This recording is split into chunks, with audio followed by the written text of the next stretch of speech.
Les Sussex ont brillé par leur absence.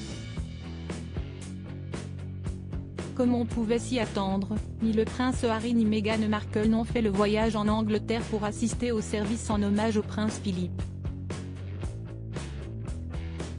Le 29 mars dernier à Westminster, le duc et la duchesse étaient les deux grands absents de la famille royale. Accusés de snober Elisabeth II et la couronne britannique, le prince Harry et Meghan ont été attaqués de toutes parts. Et s'ils n'ont pas pris la parole pour expliquer leur absence, les Sussex sont pourtant très actifs. La duchesse, qui s'apprête à lancer son premier podcast, a quitté une association dont elle était marraine, Mayhew. Howard Bridges, le directeur général, a expliqué qu'il avait mutuellement convenu de mettre fin au patronage, tout en ajoutant que la mère d'Archie et de Lilibet continuerait à soutenir leurs ambitions. Cette annonce est intervenue alors que Meghan Markle pleure l'un de ses amis, qu'il avait présenté à l'association de protection des animaux. Nous avons partagé un engagement envers le bien-être des animaux et un amour profond des chiens de refuge. Holly et son fiancé Rob ont aidé à prendre soin de mon chien Guy, alors que je venais de déménager au Royaume-Uni et qu'il se remettait d'un accident, a écrit la duchesse. Bien que mon temps en tant que patronne de Mayhew soit terminé, mon soutien indéfectible ne le sera jamais. J'encourage chacun d'entre vous à la soutenir de toutes les manières possibles. Le soutien émotionnel d'un animal de sauvetage est sans précédent, ce n'est pas vous qui le sauvez, c'est lui qui vous sauve.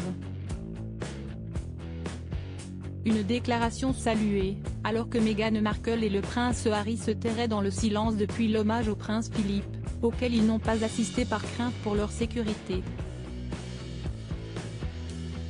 Le prince Harry et Meghan Markle ont donné une gifle à la reine, mais les Sussex ne risquent pas d'apaiser la colère de Thomas Markle.